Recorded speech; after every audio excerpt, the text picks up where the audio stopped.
After some transition, how much noise are the Miami Dolphins prepared to make in the AFC in 2024?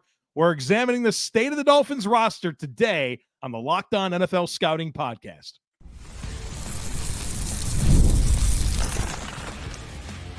You are Locked On NFL Scouting with the Draft Dudes, your daily podcast for NFL and college football scouting. Part of the Locked On Podcast Network, your team every day. What's better than this? It's guys being dudes here on the Locked On NFL Scouting Podcast. We're the Draft Dudes. I'm Joe Marino from Locked On Bills. He's Kyle Crabbs from Locked On Dolphins. And we are your NFL experts here with you daily to talk team building across the league on the Locked On NFL Scouting Podcast with the Draft Dudes, part of the Locked On Podcast Network, your team every day. Want to issue a big thank you, shout out, and welcome to our everydayers. Those of you who make Locked On NFL Scouting your first listen every day, we appreciate y'all being here very, very much. Today's episode is brought to you by FanDuel. Make every moment more. Right now, new customers can get $200 in bonus bets with any winning $5 bet. That's $200 in bonus bets with any winning $5 bet. Just visit FanDuel.com/LockedOn to get started.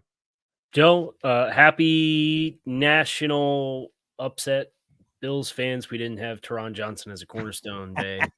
I've had to deal with that myself, Kyle Crabbs, in the Discord channel. I've seen it. This is what I said.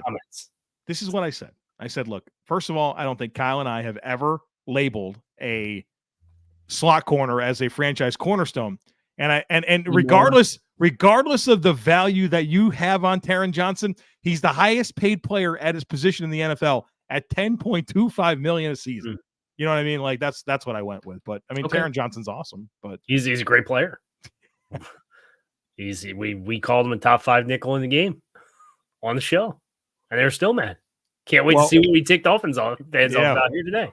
Who's going to be the guy today?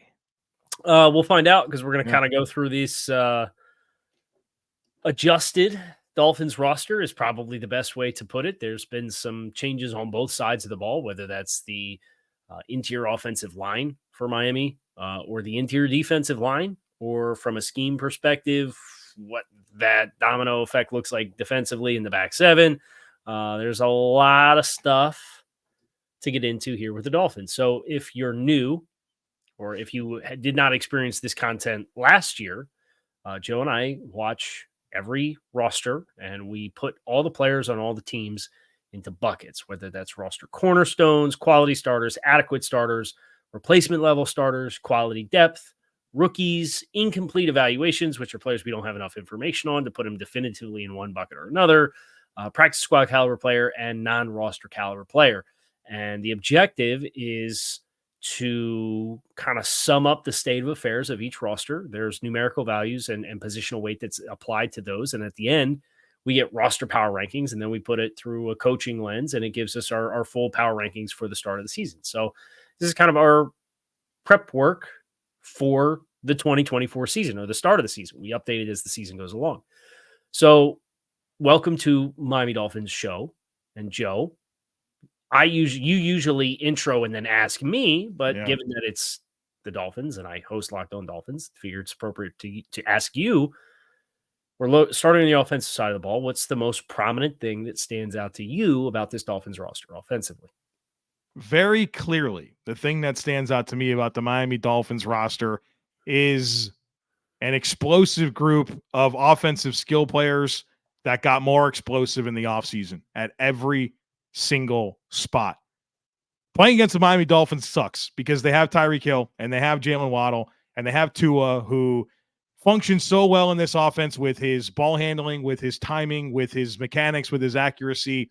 It's a lot to deal with. And so when you have guys that can get to space quicker than anyone, and you have a fast-triggered, accurate quarterback that can get the ball out really quickly, it's a problem to deal with. And they compounded that problem for the opponents by adding Jonnu Smith at tight end, by adding Odell Beckham Jr. to be the third receiver, by adding Jaylen Wright to go with Raheem Mostert and Achane at running back. There is just a lot of different weapons in this arsenal for Miami that you're just going to be holding your breath the entire time you're playing defense against Miami, because you know no matter where they are in the field, an explosive play is possible, because you can have all the great schemes in the world that you want. But my God, at some point, you got to be able to win a foot race sometimes against these guys.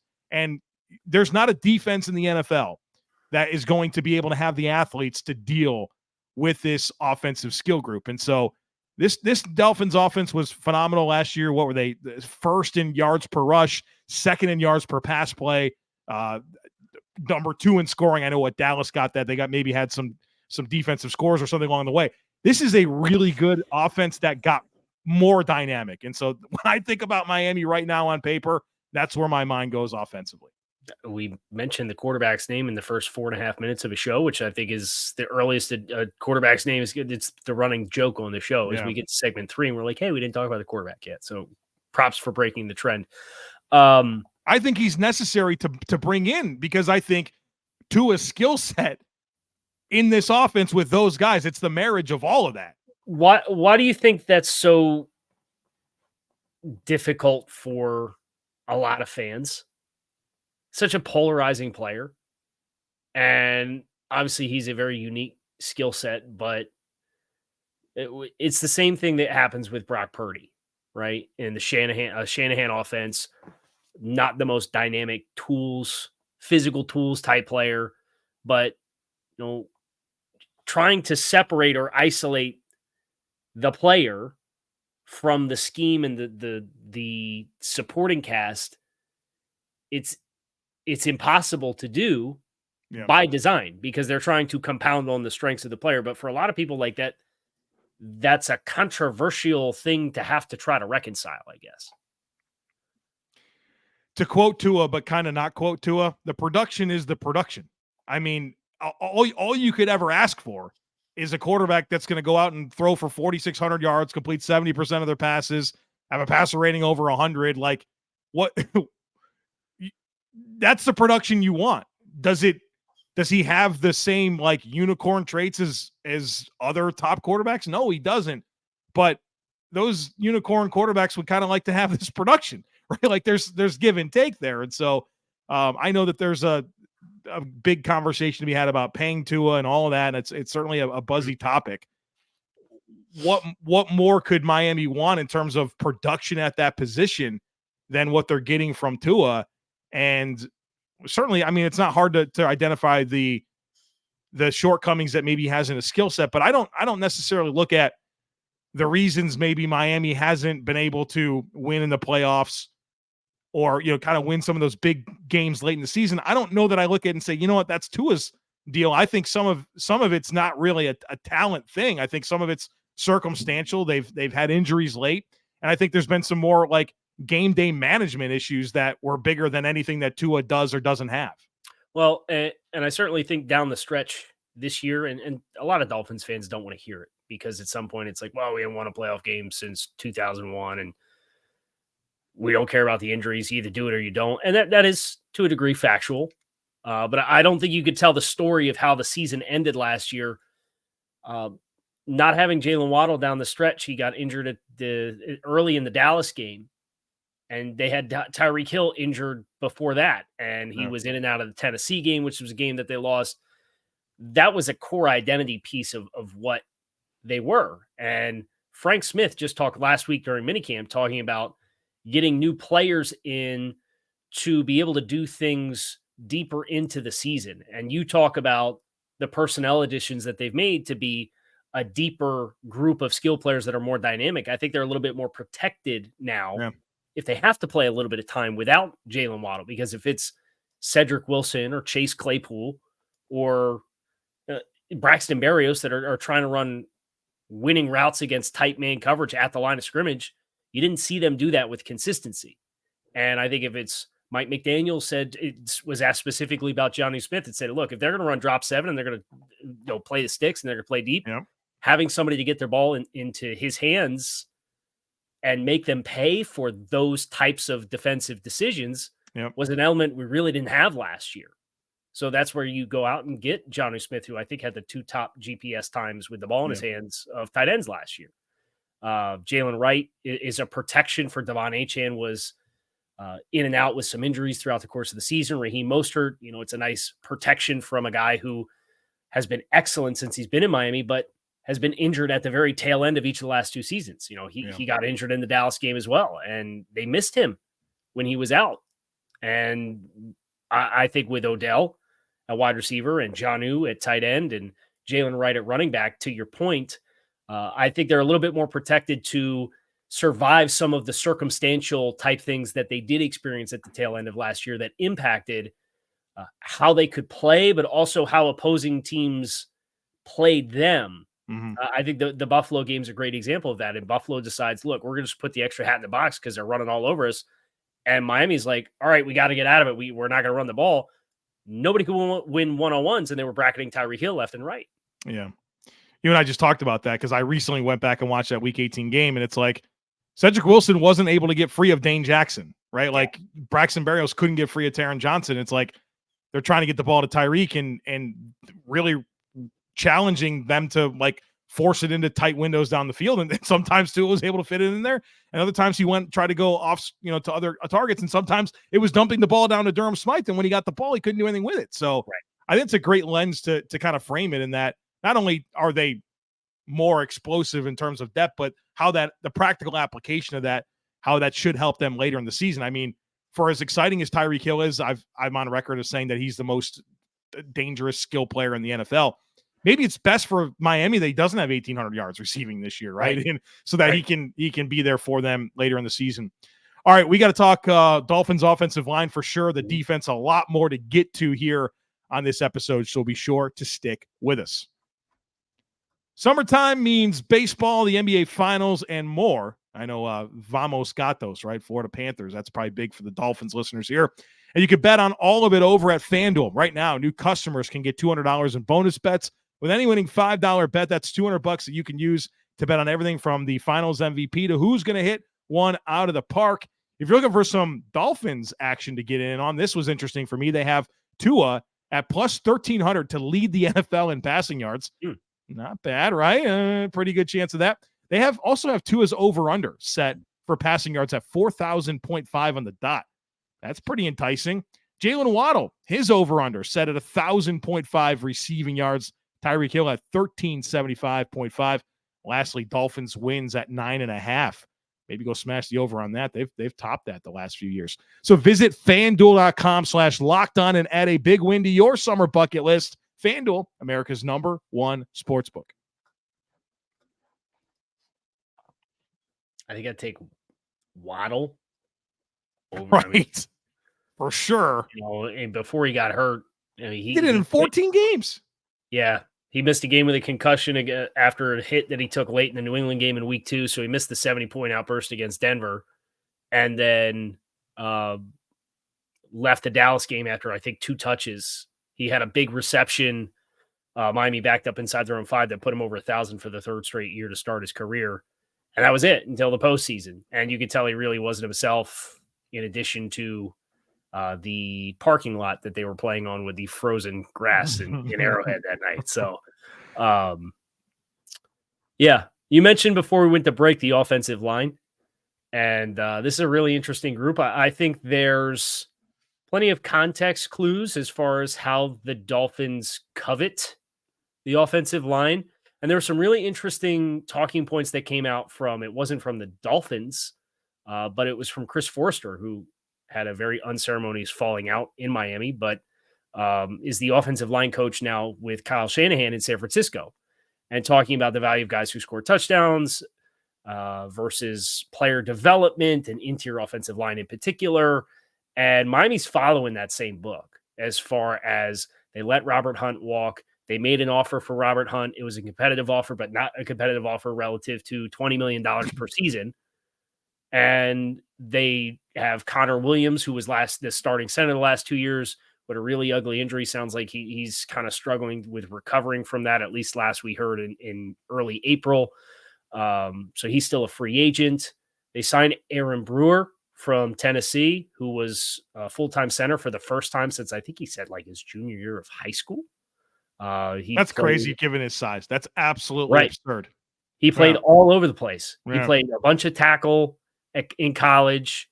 He played some inside. Then he comes to Tennessee, and he's a starting guard. And then last year was the first time he kind of went to center. And I think he's really, it was his best year as a pro, obviously. Yeah. And I think this scheme, when you look at what Connor Williams was with the athleticism and or projecting Brewer into that role, I think it's a really good fit. I think he's going to be a nice asset for them with a lot of the things that they do from his own perspective and getting up on the second level and playing in space. And you saw that at Tennessee last year.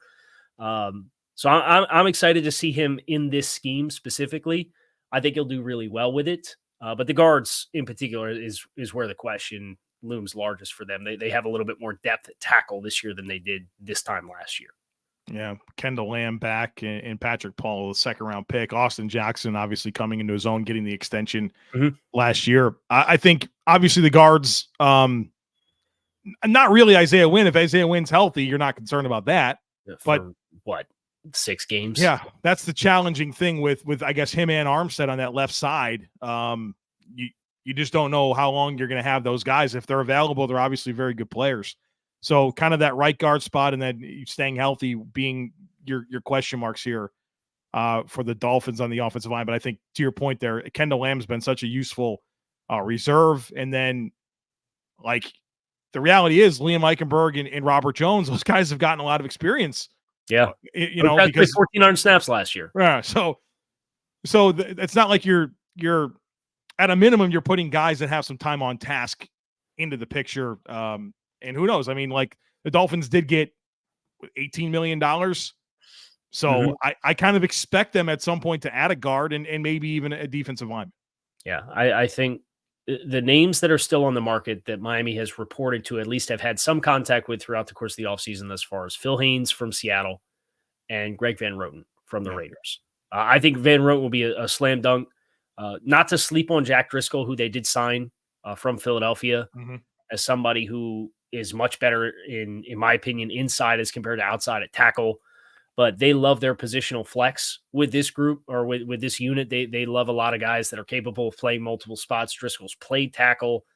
I think he gets some run inside at guard. He's a part of that guard competition right now for that spot opposite of Isaiah Wynn. Liam Eichenberg kind of got cross-trained last year at center. So I think between right now, Robert Jones, Liam Eichenberg, and Jack Driscoll, if you told me one of them had to start the entire season, you say, okay, if you had Isaiah Wynn for 17 games, you'd probably feel pretty good about it. But if you lose Isaiah Wynn and now 2 of those guys are starting, I do think you are a little short of where you'd ideally like to be. But we've seen like San Francisco, they've made it work with other guys. And this team's going to try to do the same thing because they share the same ideology. But to your point, with the finances that they have opened up, you'd love to see them add a little bit more competition in that room. Let me ask you this, though, because this is where I struggle. You look at this too deep for the offensive line for Miami. How many of these guys do you think are on 53-man rosters?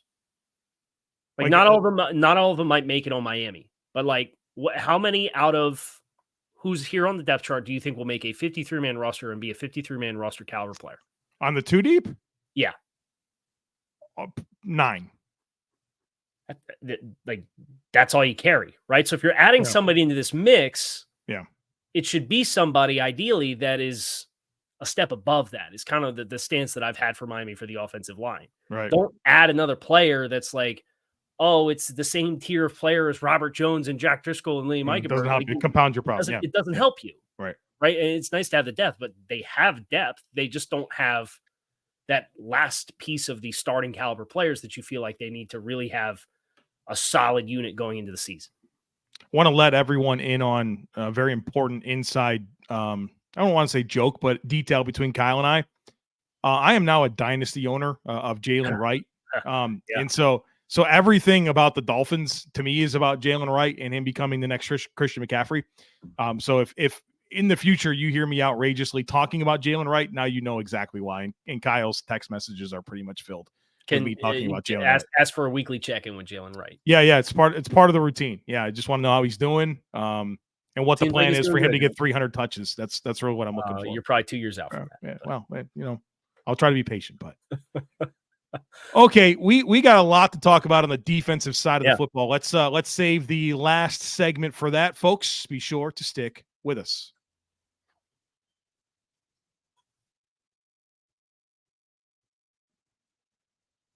I would like to point out on the Bill show yesterday, I forgot to click the double, so I had to manually do Oh wow. a single back to back. How did I do? Did you notice? I didn't know. So, but I normally take those chances to get a sip.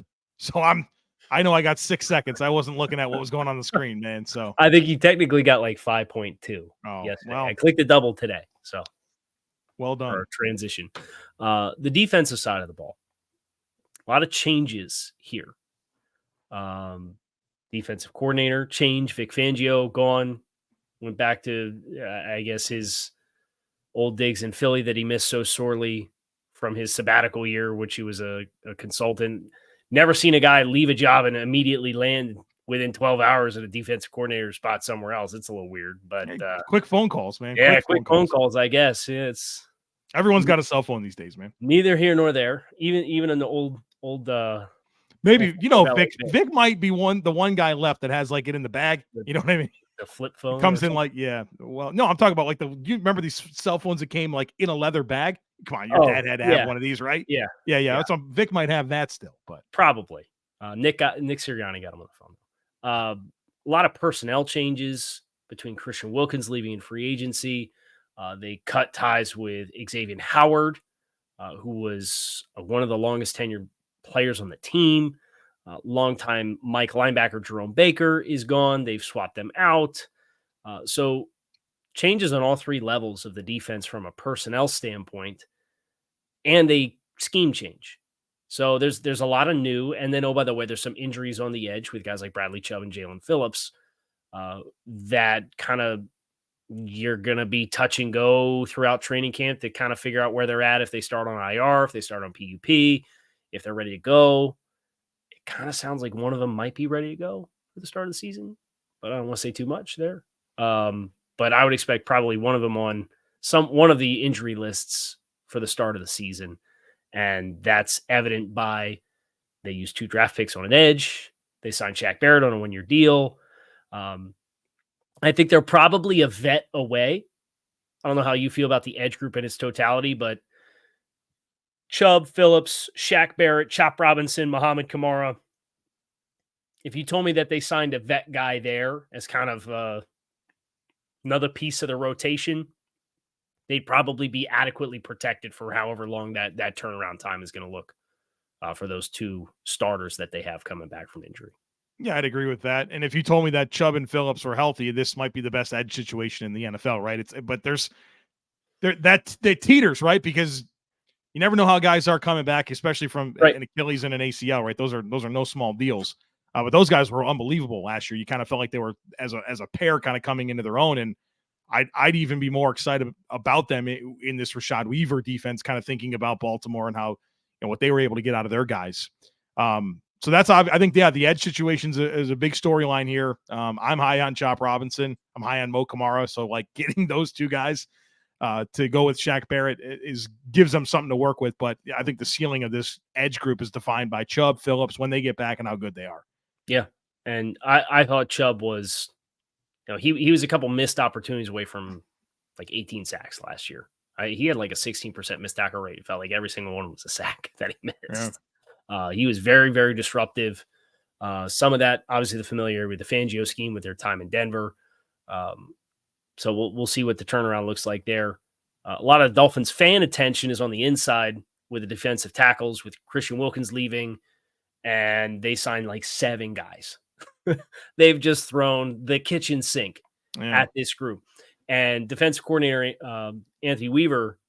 I called him Rashad Weaver. I did it again. You did. I didn't. Bro, what is going on with that? Okay. So Anthony Weaver at minicamp talked about the skill specificity that they're looking for.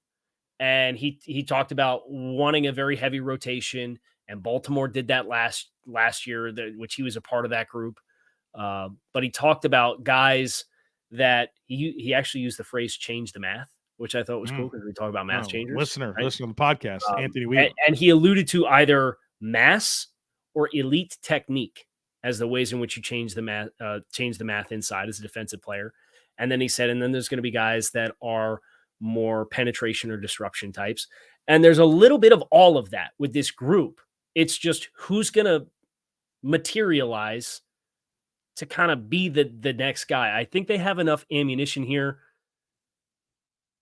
to have enough players with Tier Tart, who I think they wisely signed on a 1-year deal. Seemed like, his ending in Tennessee was pretty unceremonious. There was some displeasure about playing time and a contract. And I think getting him on a prove-it deal makes a lot of sense. I like the Jonathan Harris addition as a low ceiling, early down, heavy-handed kind of reset type guy. They got a nose tackle in Benito Jones.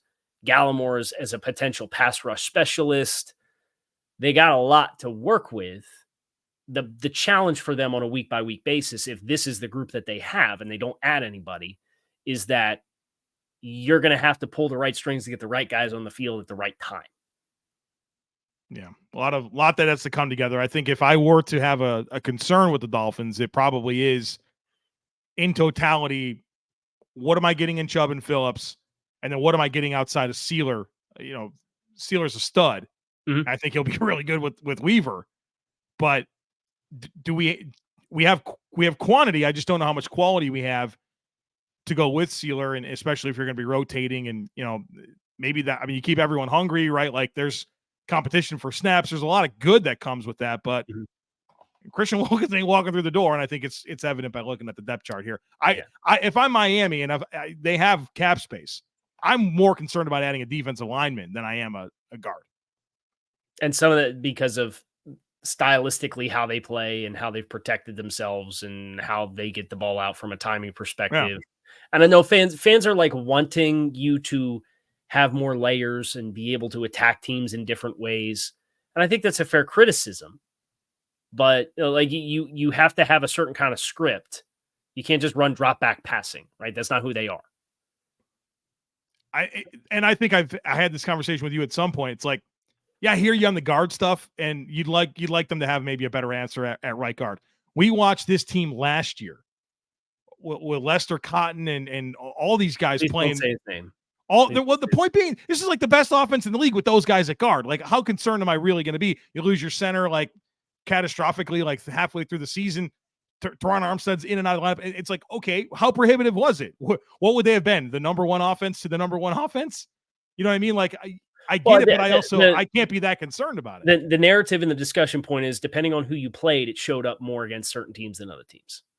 There's this whole perception that they beat up on bad teams, which they had a bad record against teams that played in the playoffs. Granted, I think some of that, and you mentioned this and alluded to this, they go into some of these games and they just want to go blow for blow with you, right? And if the defense doesn't get a stop, then they start getting a little crazy about how they're handling offense. They chase the game. And it's almost like the worst thing that ever happened was that comeback win against Baltimore in 2022, right? Where they had the 21-point comeback in the fourth quarter and they were just doing bombs away, throwing it down the field. And they came back and won. It's kind of the reinforcement, like, all right, we're just gonna sling it. And I think Mike McDaniel, the maturation of Mike McDaniel, the play caller, is being a little bit more patient. I think about the first Buffalo game. I think Buffalo scored on 8 of their first 9 possessions. The defense could not stop a nosebleed that day. And Miami was going blow for blow. They had success running the football. And they get late in the first half and they're trying to steal more points. And it snowballed on them. Yeah. I think about the end of the first half against Baltimore. And you're in position to make it a 1-score game going into halftime. You're on the plus side of the 50 with about 2 minutes left. And you needlessly race to try and steal an extra play in before the 2-minute warning, and you throw an interception on the play. And you didn't need to do. You were already on like the 40-yard line. So I think the Mike McDaniel maturation is a part of that as well, because you have the ability to run the football, as you mentioned. They were number 1 in yards per carry last year. Staying consistent with it and being a little bit more patient with some of these games.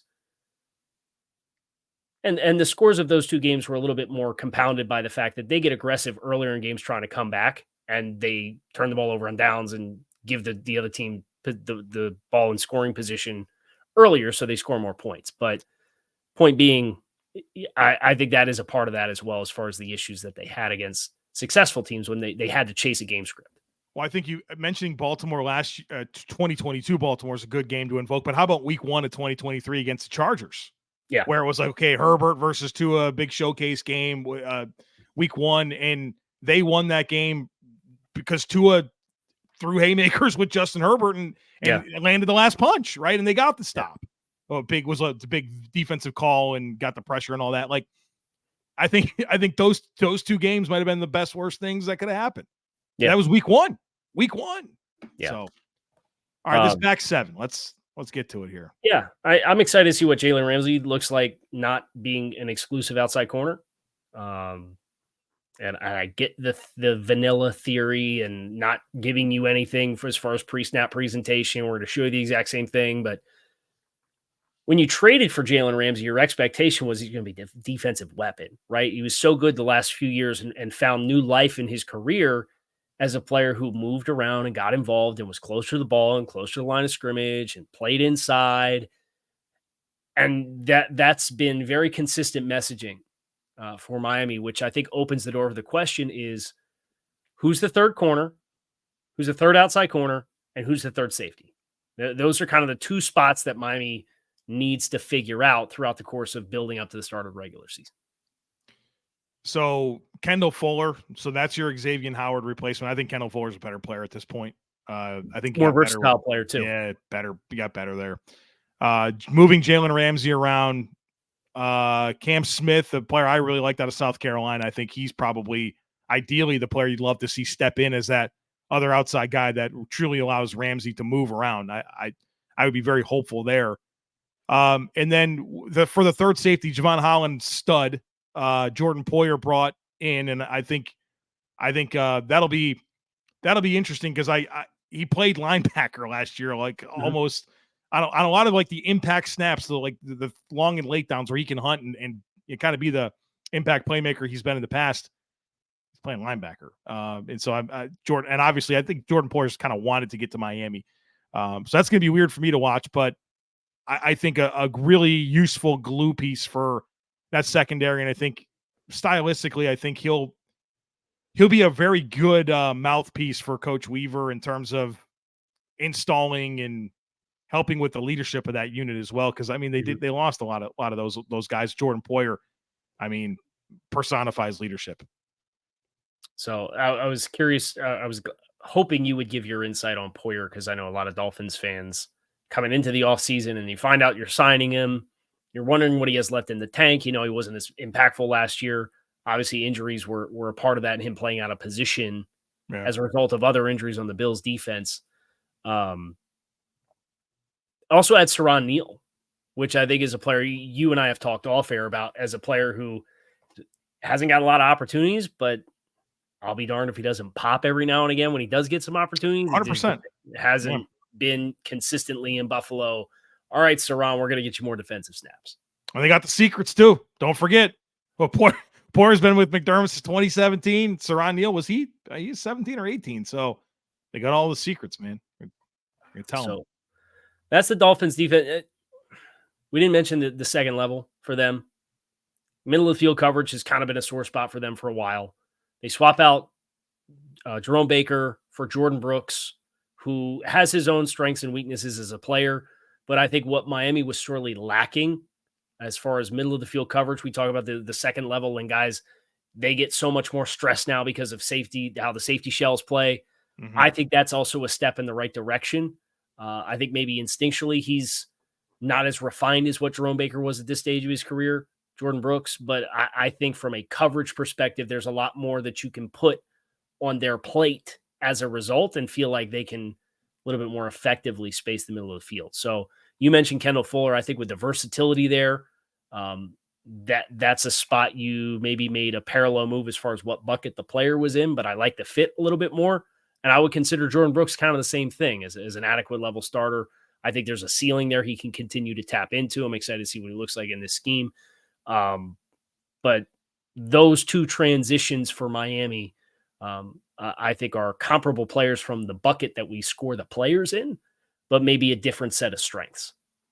Yeah, and I think there's always something exciting about, like, I mean, Jerome Baker and Xavier Howard were good players for a long time, but like maybe they ran their course as well with the team and new opportunities, new voices. And I think that Jordyn Brooks complements David Long quite well. And I think David Long continues to be like a kind of an under the radar guy that performs at a high level and stayed healthy last year too.